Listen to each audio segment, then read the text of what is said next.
এই মাসটিকে আল্লাহর মাস বলে আখ্যায়িত করা হয়েছে হাদিসে। মাস সবই আল্লাহর, কিন্তু তারপরও এটাকে আল্লাহর মাস বলে এই মাসটির বিশেষ তাৎপর্য এবং গুরুত্ব যে আছে সেটি বোঝানো হয়েছে।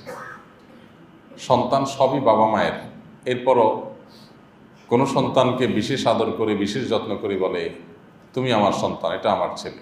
তো এর মানে এই না যে বাকিগুলো আমার না। তো মুহররম মাসের মর্যাদা এটি তো প্রথমত এই কারণে যে এটিকে আল্লাহর মাস বা শাহরুল্লাহ বলা হয়েছে, আর দ্বিতীয়ত এটির মর্যাদার কারণ হলো যে সম্মানিত যে 4টি মাস আছে, জিলহজ, মুহররম আর রজব, এই 4টি মাসের মধ্যে আবার সবচেয়ে সেরা এবং সবচেয়ে বেশি মর্যাদার মাস হলো এই মুহররম মাসটি। এই জন্য এই মাসের নামের অর্থের মধ্যেই মর্যাদার ইঙ্গিত রয়েছে। মুহররম শব্দের অর্থই হলো সম্মানিত, মর্যাদাপূর্ণ। সম্মানিত মাস হওয়ার কারণে সম্মানিত অন্যান্য মাসগুলোতে যেরকম সমস্ত পাপাচার থেকে, গুনাহগুলো থেকে বেঁচে থাকার জন্য বিশেষভাবে আমাদেরকে গুরুত্ব আরোপ করার নির্দেশ করা হয়েছে, এই মাসটিতেও সেই বিষয়টা বিশেষভাবে গুরুত্বপূর্ণ।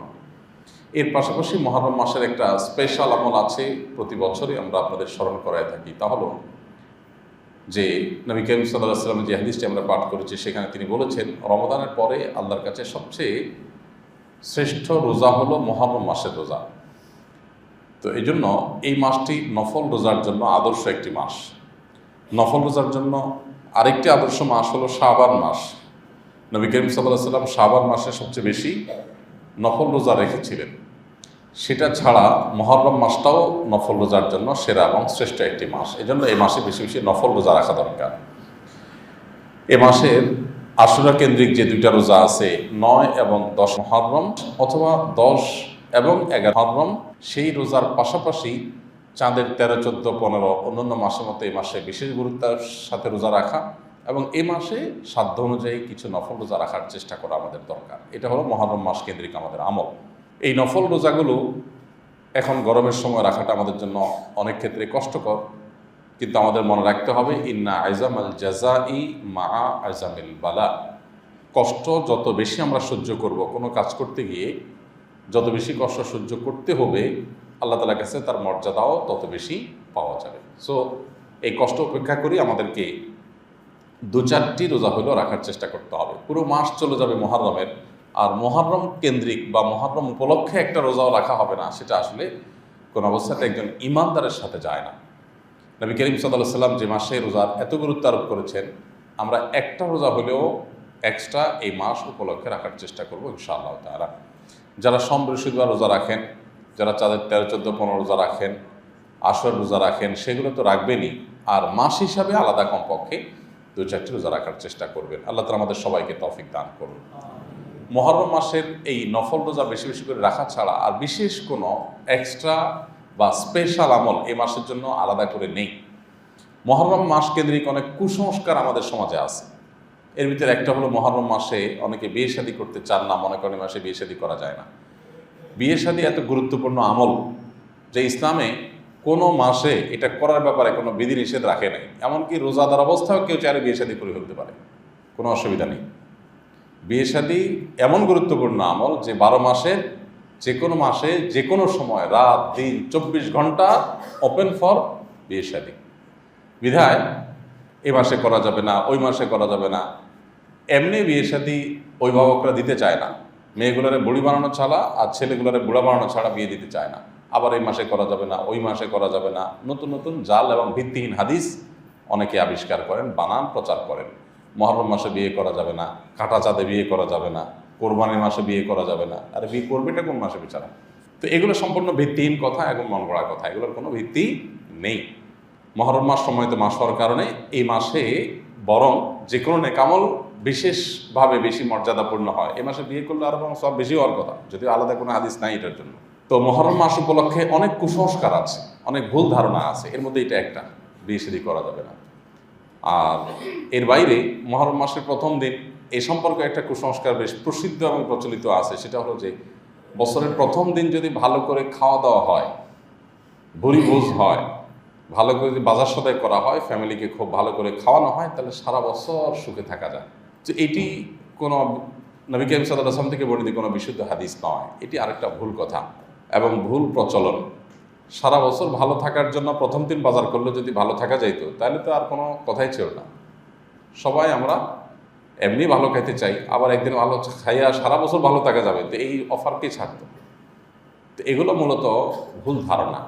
প্রকৃতি পূজারী যারা, পেগান যারা, ইরানের অগ্নিপূজকদের মধ্যে মূলত এই ধরনের প্রচলন ছিল। তারা মনে করতো বছরের প্রথম মুহূর্ত, প্রথম দিন, প্রথম সময়টাকে হই হুল্লোড় করে, আনন্দ উৎসব করে, হাসি করে, আপনার ভালো খাওয়া দাওয়া করে, ফুর্তি করে যদি কাটানো হয় তাহলে সারা বছর ভালো থাকা যায়। এই জন্য এই যে নববর্ষ, যত নববর্ষ কেন্দ্রিক উদযাপন আছে, এগুলো সবগুলো সেই ওই প্রকৃতি পূজারি থেকে আসছে। মজার একটা বিষয় হলো, আমাদের সমাজে যারা নিজেদেরকে খুব বেশি আধুনিক মনে করেন, যারা নিজেদেরকে অনেক ইউ মনে করেন, যারা নিজেদেরকে জাহির করেন যে তারা একেবারে সময়ের থেকে এগিয়ে থাকা মানুষ, অনেক স্মার্ট ভাবসাব সেরকম নেন যারা, তাদের কর্মকাণ্ড দেখলে হাসি পায় যে তারা এতটাই সেকেলে, এতটাই পিছিয়ে পড়া যে পারস্যের অগ্নিপূজকদের ইতিহাস হাজার হাজার বছর আগের ইতিহাস, শত শত বছর আগের। এত পুরাতন আমলের অগ্নিপূজকদের যে কুসংস্কার ছিল যে প্রথম প্রহর, বছরের প্রথম মুহূর্ত আনন্দ ফুর্তি করলে সারা বছর ভালো থাকা যাবে, ওই যুক্তি সেটাকে আজকে ধারণ করে আছে, সেই কালচার, সেই সংস্কৃতিকে ধারণ করে আছে আজকালকার তথাকথিত সে আধুনিক শিক্ষিত বা আধুনিক মনে করা বা বিজ্ঞান মনস্ক দাবি করা মানুষরা। বিজ্ঞানের কোন থিওরিতে আছে যে বছরের প্রথম প্রহরে ফুর্তি ফার্তা করলে, গান বাজনা করলে, হই হুল্লোড় করলে, আনন্দ উৎসব করলে, ফটকা ফুটালে, বাজি ফুটালে আর আতশবাজি করলে, ভালো খাওয়ান দাওয়ান করলে, নাচ গান করলে সারা বছর ভালো থাকা যাবে? বিজ্ঞানের কোন থিওরিতে আছে? এই লোকগুলাই কথায় কথায় তাদের নিজের বিজ্ঞান মনস্কতার জাহির করে। তো যাই হোক, মুসলমানদের এরকম কোনো কুসংস্কারে বিশ্বাস করার কোনো সুযোগ নেই। মুসলমান ভালো থাকবার জন্য সারা বছরই তিনি নেকামল করার চেষ্টা করবেন এবং মনোযোগ দিয়ে নিজের কাজ কাম করার চেষ্টা করবেন এবং একযোগে আল্লাহ সুবহানাহু ওয়া তাআলার কাছে দোয়াও অব্যাহত রাখবেন। তো এ হলো মুহররম মাসের করণীয় বর্জনীয়। বিশেষ কোনো করণীয় রমজান মাসের রোজার পরে এই মাসে রোজা রাখা ছাড়া বিশেষ কোনো করণীয় নয়। বিশেষ রোজা রাখবো আমরা, এবং এর বাইরে অন্যান্য মাসের তুলনায় সম্মানিত মাস হিসাবে যে বিষয়গুলো আছে সেগুলো তো আমরা করবোই। রুটিন কাজগুলো গুরুত্বের সাথে করা, গুনাহ থেকে বেঁচে থাকার চেষ্টা, এগুলো আমরা করবো ইনশাআল্লাহ। মুহররমের 10 তারিখ হলো আশুরা। মুহররমের 10 তারিখ আশুরা, এটি বিশেষ তাৎপর্যপূর্ণ দিন। মুহররমের মর্যাদার এবং তাৎপর্যের একটি কারণ এটিও যে এই মাসটিতে একটি বিশেষ দিবস রয়েছে যেটি অনেক বেশি মর্যাদাপূর্ণ দিবস, আর সেটি হলো আশুরার দিন, মুহররমের 10 তারিখ। মুহররমের 10 তারিখের এই দিনে আল্লাহ রাব্বুল আলামিন তার নবী মূসা আলাইহিস সালামকে এবং হারুন আলাইহিস সালামকে, বনী ইসরাইলকে স্বাধীনতা এনে দিয়েছেন। তারা পরাধীন ছিলেন, তাদেরকে পরাধীনতা শৃঙ্খলে আবদ্ধ করে রেখেছিল ফেরাউনের কবল থেকে আল্লাহ তাআলা মূসা আলাইহিস সালামের নেতৃত্বে স্বাধীন করেছেন বনী ইসরাইলকে। এই জন্য মূসা আলাইহিস সালামের অনুসারীরা, ইহুদিরা যুগ যুগ ধরে, শতাব্দীকে শতাব্দী ধরে এই দিনটাতে রোজা রেখে আল্লাহর শুকরিয়া আদায় করে। আমাদের প্রিয় নবী সাল্লাল্লাহু আলাইহি সাল্লাম মদিনায় হিজরতের পর ইহুদিদের এই সংস্কৃতি দেখে যখন জানলেন এবং ওহীর মাধ্যমে তিনি হয়তো নিশ্চয় নিশ্চিত হয়েছেন, তখন তিনি নবী করিম সাল্লাল্লাহু আলাইহি সাল্লাম আশুরার দিন আমাদেরকে রোজা রাখার নির্দেশ করলেন। তবে আমাদের রোজাকে তাদের রোজা থেকে পার্থক্য করবার জন্য, তাদের রোজা থেকে পৃথক করবার জন্য, আমাদের রোজার আলাদা বৈশিষ্ট্য যেন থাকে, আলাদা যেন স্বাতন্ত্র্য থাকে, সেজন্য তারা একটা রোজা রাখে, আমাদের নবী সাল্লাল্লাহু আলাইহি সাল্লাম বলেছেন 2টা রোজা রাখার জন্য, এবং আশুরার রোজা হিসেবে তিনি 2টা রোজা রাখার নির্দেশ করেছেন। তার একটি হলো আশুরা তো আছেই, মুহররমের 10 তারিখ তো আছেই, তার সাথে একদিন আগে অথবা একদিন পরে, অর্থাৎ আশুরার 9 তারিখে, মুহররমের 9 তারিখে অথবা মুহররমের 11 তারিখে প্লাস হবে। 10 তারিখের সাথে 9-10 অথবা 10-11, তবে 9-10 রাখাটা অধিকতর উত্তম, কারণ নবী সাল্লাল্লাহু আলাইহি সাল্লাম বলেছিলেন তার ওয়াফাতের বছর যদি আমি আগামী বছর বেঁচে থাকি, লা সুমান্না তাসিআ ওয়াল আশির, তাহলে আমি আগামী বছর 9 এবং 10 রোজা রাখবো। তাহলে ভাই, আশুরা কেন্দ্রিক আমাদের করণীয় হলো আল্লাহ তাআলার সন্তুষ্টির জন্য মূসা আলাইহিস সালামের বিজয়ে আল্লাহর প্রতি কৃতজ্ঞতা আদায় করে রোজা রাখা। মূসা আলাইহিস সালামের এই বিজয়টা আমাদের জন্য বিজয়, সমস্ত নবীদের বিজয় আমাদের জন্য বিজয়। কারণ আমরা শুধুমাত্র আমাদের নবী সাল্লাল্লাহু আলাইহি ওয়াসাল্লামের প্রতি ঈমান এনেছি, বাকি নবীদের প্রতি ঈমান এনেছি তা তো না, বরং আমরা সমস্ত নবীদের প্রতি ঈমান এনেছি। লা নুফাররিকু বাইনা আহাদিম মির রুসুলি, আল্লাহ রসুলদের মধ্যে কারোকে আমরা পার্থক্য করি না যে অমুকের বিশ্বাস করি তমুকের করি না, সবার প্রতি আমরা ঈমান আনি। এই জন্য মুসা আলাইহিস সালামের বিজয়ে আমরা আল্লাহর কাছে কৃতজ্ঞতা আদায় করে রোজা রাখবো ইনশাআল্লাহ তাআলা। আর সেটি এই বছরের রোজা হবে হলো আগামী মঙ্গল বুধ অথবা বুধ বৃহস্পতি। মঙ্গল বুধ রাখতে পারলে বেশি উত্তম, আর না হলে বুধ এবং বৃহস্পতি আমরা রোজা রাখবো ইনশাআল্লাহ তাআলা। তো আশুরা উপলক্ষে আমলটি আমরা ইনশাআল্লাহ করব। আর মুসা আলাইহিস সালামকে যে আল্লাহ তাআলা বিজয় দিয়েছেন, সেই বিজয়ে আমাদের প্রিয় নবী সাল্লাল্লাহু আলাইহি ওয়াসাল্লাম শুকরিয়া আদায় করে রোজা রেখেছেন, ইহুদিরাও রোজা রেখেছে। আমাদের সমাজে এখন কোনো সাফল্য, কোনো অর্জন এলে আমরা আল্লাহর শুকরিয়া আদায় করার চাইতে নিজেরা হৈ হুল্লোড়, উৎসব, ফুর্তি, আনন্দ এই সমস্ত আমরা বেশি করি। বরং কোনো একটা অর্জন হলে তখন মানুষ গান বাজনা বাজিয়ে আল্লাহর নাফরমানি করে সেটাকে উদযাপন করে। অথচ নবী করিম সাল্লাল্লাহু আলাইহি ওয়াসাল্লামের সুন্নাহ হলো যে আল্লাহ কোনো আনন্দের উপলক্ষ আমাদেরকে এনে দিয়েছেন, তখন আল্লাহ শুকরিয়া আদায় করব, আমরা তাসবিহ পাঠ করব। ইযা জাআ নাসরুল্লাহি ওয়াল ফাতহ, আল্লাহ সাহায্য আর বিজয় আসলে, কোনো আনন্দ আসলে, সাফল্য আসলে আমাদেরকে তখন তাসবিহ পাঠ করতে বলা হয়েছে। আমরা তখন সুবহানাল্লাহ আলহামদুলিল্লাহ বলবো, আল্লাহ শুকরিয়া জানাবো এবং রোজা রাখবো। তাতে আমরা অহংকারী হব না, বিনয়ী হতে শিখবো ইনশাআল্লাহ তাআলা। অতএব আশুরার এই আমলটি আমরা করার চেষ্টা করবো। আল্লাহ তাআলা আমাদের সবাইকে তৌফিক দান করুন। আশুরাকে কেন্দ্র করে আমাদের সমাজে নানাবিধ ভুল ধারণা প্রচলিত আছে। এর ভিতরে একটি হলো যে আশুরা কেন্দ্র করে আশুরা আসলে আমাদের অনেক মানুষকে দেখা যায় নবী করিম সাল্লাল্লাহু আলাইহি ওয়াসাল্লাম বিভিন্ন সাহাবীদেরকে গালমন্দ করে, বিভিন্ন সাহাবীদের সমালোচনা করে। কেন সমালোচনা করে? কারণ আপনারা জানেন আশুরার দিনটি মূলত মূসা আলাইহিস সালাম বনী ইসরাঈলের বিজয়ের দিন, আনন্দের দিন হলেও এই দিনে একটি নির্মম এবং মর্মান্তিক দুর্ঘটনা বা হত্যাকাণ্ড ঘটিয়েছে পাপিষ্ঠ জালিমরা, পৃথিবীর ইতিহাসের নিকৃষ্টতম জালিমরা। তারা হলো নবী করিম সাল্লাল্লাহু আলাইহি সাল্লামের প্রিয় দৌহিত্র হোসাইন রাদিয়াল্লাহু তাআলা আনহুকে সপরিবারে কারবালার প্রান্তরে জুমার দিনে হত্যা করেছে এই নরাধমেরা। সেই দিনটি ছিল আশুরা। তো ইয়াজিদ বা ইয়াজিদের বাহিনীর লোকেরা যে অত্যন্ত মর্মান্তিকভাবে প্রিয় নবী সাল্লাল্লাহু আলাইহি সাল্লামের দৌহিত্রকে সপরিবারে অত্যন্ত নির্মমভাবে হত্যা করেছে, শহীদ করেছে, সেই দিনটি ছিল আশুরার দিন। তো একই দিনে একটি বিজয়ের ইতিহাস থাকার পরও একই দিনে আরেকটা বেদনার ইতিহাসও যুক্ত হয়ে গেছে। তো এই জন্য অনেকে মনে করেন আশুরা মানে হলো শোকের দিন।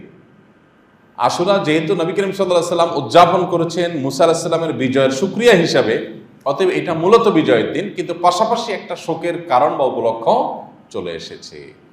এই জায়গাটাতে আমরা অনেকে ভুল করে বসে থাকি। আমরা ধরে রাখি যে আশুরা মানেই হলো কারবালা। আশুরা মানে কারবালা, ঠিক আছে, কিন্তু কারবালা ঘটনার আগেও আশুরার ইতিহাস আছে, সেটা আমাদেরকে মাথায় রাখতে হবে। হাদিসে তো কারবালা নয়, বরং আগের ইতিহাসটা এসছে, বিধায় সেটি আমাদের আলোচনায় থাকতে হবে। পাশাপাশি কারবালা প্রিয় নবী সাল্লাল্লাহু আলাইহি সাল্লামের আহলে বাইতের প্রতি যে আমাদের দায়িত্ববোধ, আমাদের তাদের প্রতি ভালোবাসার যে কর্তব্য আছে, সেই দায় থেকে সে আলোচনাও আমাদের মধ্যে আসতে হবে। এবং প্রিয় নবী সাল্লাল্লাহু আলাইহি সাল্লামের দৌহিত্রের হত্যাকারী যারাই হোক না কেন, তাদেরকে মনের গভীর থেকে ঘৃণা জানানো, তাদের শাস্তি আল্লাহ তাআলার কাছে কামনা করা এবং সপরিবারে নবী সাল্লাল্লাহু আলাইহি ওয়াসাল্লামের দৌহিত্রের সদস্যদেরকে যে শাহাদাত বরণ করতে হলো, তাদের সবার শাহাদাতের সর্বোচ্চ মাকাম চাওয়া, এটা আমাদের ইমানের দায়িত্ব, সেটা আমরা করবো ইনশাআল্লাহ। কিন্তু এটা করতে গিয়ে অনেকেই সাহাবীদের উপরে দায় ফেলান। ইয়াজিদ আমরা জানি মুআবিয়া রাদিয়াল্লাহু তাআলা আনহুর ছেলে। মুআবিয়া রাদিয়াল্লাহু তাআলা আনহু নিজের ছেলেকে কেন দায়িত্ব দিলেন, কেন নিজের ছেলেকে সামনে আনলেন, এই জন্য অনেকে মুআবিয়া রাদিয়াল্লাহু তাআলা আনহুর এক হাত নেওয়ার চেষ্টা করেন। কারণ এই ছেলে সম্পর্কে নানান অভিযোগ আছে, তিনি সাহাবী নন, অতএব তার সমালোচনা সাহাবীদের সমালোচনার মতো বিষয় নয়, বিধায় তিনি সাহাবীদের মতো সমালোচনার মতো ঊর্ধ্বে নন। এই যে মুআবিয়া রাদিয়াল্লাহু তাআলা আনহু তার ছেলেকে দায়িত্ব দিয়েছেন, এই জন্য অনেকে মুআবিয়া রাদিয়াল্লাহু তাআলাকে এক হাত নেন, মনে করেন যে তিনি স্বজনপ্রীতি করেছেন, নাউজুবিল্লাহ। একটা জিনিস আমাদেরকে মনে রাখতে হবে, সাহাবীদের সম্পর্কে নবী করিম সাল্লাল্লাহু আলাইহি সাল্লাম যেমন তাদের সাফাই গেয়েছেন, কোরআনে কারীম আল্লাহ তাআলা নিজে তাদের প্রশংসা করেছেন। আল্লাহ সুবহানাহু ওয়া তাআলা নিজে বলেছেন যে সাহাবীদের একটা বৈশিষ্ট্য হলো ইয়াবতাগুনা ফাদলাম মিনাল্লাহি ওয়া রিদওয়ানা, তারা আল্লাহর কাছে করুণা এবং সন্তুষ্টি চায়। তার মানে তাদের ইখলাস আছে, দুনিয়ার কোনো ধান্দা তাদের নাই। কোন সাহাবী তার কোনো পরিবারের কোনো সদস্যকে কোনো দায়িত্ব যদি দিয়ে থাকেন, তো সেটা তিনি আল্লাহর জন্য, দ্বীনের জন্য কল্যাণকর মনে করেই দিয়েছেন। তার মনে করাটা ভুল হতে পারে, তার ইজতিহাদ বা বুঝের ব্যক্তি হিসাবে ভুল হতে পারে, ব্যক্তিগতভাবে কোনো সাহাবীর পার্সন হিসাবে কোনো সাহাবীর বুঝগত ভুল এটার ঊর্ধ্বে তারা নন। কিন্তু সাহাবীদের যে টোটাল জামাত, এই পুরো জামাতটা ভুল করবে বা গোমরাহির পথে যাবে, এটা সম্ভব না। এটাই আহলে সুন্নাত জামাতের আকীদা। তো মুআবিয়া রাদিয়াল্লাহু তাআলা আনহুর ব্যক্তিগত ইজতিহাদ বা তার বুঝ, এটা ধারণাটা ভুল হতে পারে, কিন্তু ইন্টেনশন এটা খারাপ হতে পারে এরকম ধারণা করার কোনো সুযোগ নয়। কারণ আল্লাহ তাআলা নিজেই সার্টিফিকেট দিয়েছেন যে মুহাম্মদ সাল্লাল্লাহু আলাইহি সাল্লাম এবং তার সাথে যারা ঈমান এনেছেন আল্লাহর প্রতি, তাদের কয়েকটা বৈশিষ্ট্যের একটা হলো ইয়াবতাগুনা ফাদলাম মিনাল্লাহি ওয়া রিদওয়ানা, তারা আল্লাহর কাছ থেকে করুণা এবং সন্তুষ্টি চায়। তার মানে পার্থিব কোনো কিছু তাদের ধান্দা থাকে না। সাহাবা ইকরাম তো সেই সব মানুষেরা যারা নবী করিম সাল্লাল্লাহু আলাইহি ওয়াসাল্লামের প্রতি ঈমান আনার পর দুনিয়ার সব কিছুকে তারা পায়ের নিচে ফেলে দিয়েছে। তাদের মধ্যে লড়াইও হয়েছে, আমরা জানি। আয়েশা রাদিয়াল্লাহু তাআলা আনহার সাথে আলী রাদিয়াল্লাহু আনহুর এবং সাহাবীদের মধ্যে দ্বিপাক্ষিক লড়াই হয়েছে, যুদ্ধ হয়েছে, আমরা জানি। সেগুলো সবগুলোই ছিল কনসেপ্টগত মতপার্থক্য থেকে। এর মধ্যে কারোরই কোনো পার্থিব ইন্টেনশন ছিল না। শয়তান সেই সুযোগে তাদের যে মতপার্থক্য ছিল সেটাকে যুদ্ধ পর্যন্ত নিয়েছে। এবং তারা প্রত্যেক সাহাবীর যদি আপনি ইতিহাস পড়েন, আপনি দেখবেন যে তারা প্রত্যেক সাহাবী ব্যক্তিগত জীবনে নবী করিম সাল্লাল্লাহু আলাইহি সাল্লামের ওয়াফাতের পরে বা তার জীবদ্দশায় দায়িত্বপ্রাপ্ত হয়ে তারা শৌখিনতা করা, ভোগ বিলাস করা, রাষ্ট্রীয় সম্পদ পেয়ে তারা দুনিয়ার অন্য রাজা বাদশাদের মতো আচরণ করা, এটা তারা কখনোই কেউ করেন নাই। অতএব বোঝা গেল তাদের ইন্টেনশন